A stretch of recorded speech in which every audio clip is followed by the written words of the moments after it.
오늘은 크리스 나이바우어의 자네, 좌네한테 속았네 라는 책에서 감사와 연민의 감정에 대한 내용입니다. 감사와 연민, 이 두 가지 감정은 운해를 살짝 들여다볼 수 있는 특별한 창문을 제공한다. 대부분 사람들은 두 가지가 미덕에 해당하며 더 만족스러운 삶을 사는데 도움이 된다고 여긴다. 때문에 이 둘을 추구해야 할 이상 또는 갖추어야 할 품성으로 생각한다. 그러나 감사와 연민은 인간 존재의 타고난 품성이다. 이는 앞서 테일러 박사의 경험에서도 짐작할 수 있다. 테일러 박사는 본인이 뇌졸중을 겪을 때 지극히 자비롭고 영혼이 긍정적인 듯 느꼈다. 뇌졸중으로 좌뇌가 꺼진 상황이었으니 그런 느낌은 오직 운해에서 기인한 것이고 감사와 연민이 이미 우리 안에 프로그램 되어 있는 것임을 암시한다. 우리가 여기에 접속하는데 어려움을 느끼는 건 어쩌면 좌뇌 해석 장치가 끝없이 떠들어대는 한가운데 있어서일지도 모른다. 흔히 낙관론자들을 뜬구름 잡는 세상에 산다 비난하지만 사실 진정한 감사는 실제에 대한 깊은 이해에서 나오는 것이다. 어떤 연구에서는 고마움을 느끼는 마음이 뇌의 우측을 활성화시킨다고 됐다. 이에 대해 살펴보기 전에 감사의 반대편, 불평에 대해 그리고 그것이 뇌의 어느 부분에서 나타나는지 알아보자.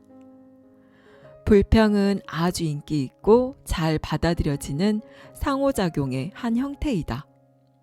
그렇다고 무언가에 회의적이거나 어떤 사안에 대해 건설적인 비판을 하는 것까지 불평이라 정의하진 않는다. 이런 비판 등은 유용하다. 불평이라 말할 때 내가 의미하는 바는 그냥 그러할 뿐인 것에 의의를 제기합니다. 이런 경우 전혀 도움이 되지 않는다. 예를 들면 우중충한 날씨 정말 끔찍하네. 불평을 정의해보자. 불평은 어떤 것에 대해 지금 이 상태가 마음에 안 들어 또는 어떻게 이런 일이 일어날 수 있는 거야? 라는 생각을 옹호하는 발언이다. 짐작하겠지만 큰 소리로 말하든 속으로 말하든 그것은 해석적 마음으로부터 나온다. 불평이란 오직 사건에 대한 해석일 뿐이다. 그것은 이야기일 뿐이고 또한 일종의 부정적인 판단이다. 예를 들어 비가 와서 하루를 망쳤어 또는 타이어가 펑크 났네 재수가 없으려니 또는 차가 정말 더럽게 막히는군.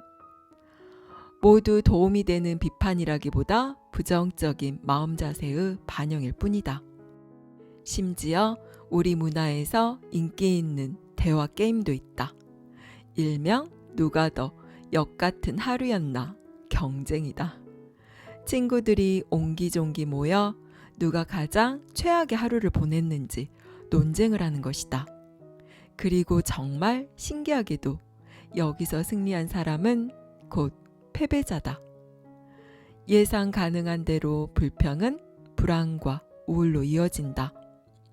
대기줄이 진짜 짜증나게 기네. 또는 내 인생 왜 이러냐? 또는 정말이지 떠나고 싶다. 이는 점차로 신념이 되고 그 믿음에 어울리는 감정이 곧 따라온다. 요약하면 불평은 현실이 뭔가 불합리하다는 신념이 된다.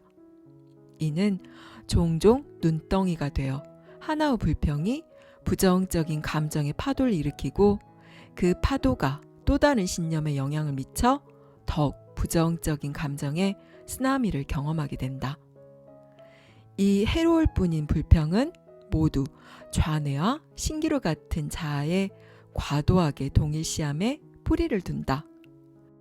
오직 에고만이 그냥 그러할 뿐인 실제에 이 일을 제기할 수 있다. 한편 감사는 운해의 반영이다. 확실히 하자면 감사함은 현실을 단순히 받아들이는 수준을 넘어 어떤 현실에도 고마움을 느끼는 것이다. 만약 운해가 말을 할 수 있다면 비가 오는 현실을 받아들이겠어 라는 대신 비가 와서 너무 기뻐 라고 할 것이다.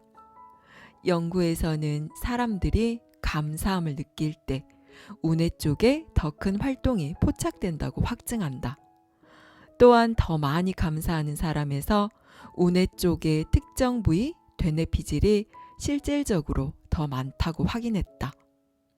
한 연구에서 사람들을 무작위로 두 집단으로 나눈 후 한쪽은 감사했던 일을 매일 5개씩 적게 했고 다른 쪽은 불만이었던 일을 5개씩 적게 했다. 10주 후 감사 그룹은 미래에 대해 더 긍정적이었고 건강 문제도 적었으며 운동에도 더 많은 시간을 쓴 것으로 나타났다. 많은 면에서 감사는 해석장치와 정반대 품성을 반영한다. 당신에겐 2가지 선택지가 있다. 매사에 불평하는 자리에서 세상을 볼 것인지 아니면 범사에 감사하는 자리에서 세상을 볼 것인지. 내가 좋아하는 작가인 올리버 sak스는 이 2가지 선택지를 확실히 의식하고 있었다. 죽음에 임박해서 짧은 책을 썼는데 제목이 고맙습니다 이다. 그는 말한다. 내게 두려움이 없다면 거짓말이겠죠. 하지만 지금 느끼는 주된 감정은 그저 감사함입니다. 나는 사랑했고 사랑받았습니다. 많은 것을 받았고 줄 수 있는 것을 주었습니다. 무엇보다도 이 아름다운 행성 위에서 지각 있는 존재였고 생각할 줄 아는 동물이었습니다. 그리고 그것은 자체로 엄청난 특권이자 모험이었지요. 감사함은 우리를 좌뇌로부터 떼어내 우뇌의 주파수를 맞추는 선택지이다. 여기까지 크리스 나이바워의 자네 좌뇌한테 속았네 였습니다. 여러분은 하루 중에서 감사의 마음을 얼마나 느끼고 사시나요? 설마 감사할 만한 일이 있어야 감사를 하지 이렇게 속으로 투덜거리시는 것은 아니시겠죠? 행복해지기 위한 가장 최고의 방법은 소원하던 일이 이루어져야 하거나 생각지도 못한 행운이 일어나야 하는 것이 아니라 삶에서 그 어떤 일이 일어나더라도 감사할 수 있는 마음을 탑재하는 것입니다. 진정한 사랑이란 어떤 조건이나 이유를 달고 사랑하는 것이 아니라 상대방의 모습을 있는 그대로 인정하고 그 존재 자체만으로도 무조건적으로 사랑하는 것인 것처럼 진정한 감사도 내게 보이는 상황이 어떠하든 간에 삶에서 일어나는 모든 일에 대해서 그냥 무조건 통째로 감사해버리는 것입니다. 나의 좁디 좁은 지혜와 편협한 시각으로 일어나는 상황을 판단하지 않고 삶에서 일어나는 모든 일은 지금의 나에게 완벽한 일임을 받아들이고 그저 무조건 감사하는 것입니다. 이미 분석적이고 해석적인 마음에 길들여진 우리에게는 물론 쉽지 않은 일입니다. 하지만 무조건적인 감사에 삶의 모든 비밀이 다 담겨 있습니다. 보통 원인에서 결과를 이끌어내는 뉴턴식의 사고방식에 익숙한 우리들은 이미 일어난 상황에 대해서 무의식적으로 자동으로 반응하기 마련입니다. 그래서 항상 상황에 끌려다니게 되는 것이죠. 하지만 만일 우리가 원인과 결과라는 고리를 벗어나서 결과를 이미 정해놓고 원인을 이끌어내게 된다면 어떻게 될까요? 그 어떤 일이 일어나더라도 그 일을 온전히 받아들이고 감사해버린다면 어떻게 될까요? 우리가 세상에 수동적으로 반응하며 질질 끌려가는 것이 아니라 세상이 우리를 따라오게 될 것입니다. 삶을 창조하는 비밀이 이 감사에 있는 것입니다. 귀가 솔깃하지 않으신가요?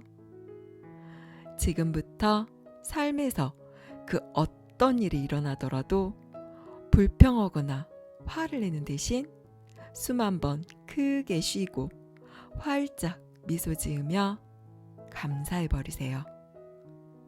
삶에서 놀라운 기적이 일어나는 것을 보실 수 있을 것입니다. 감사합니다. 사랑합니다.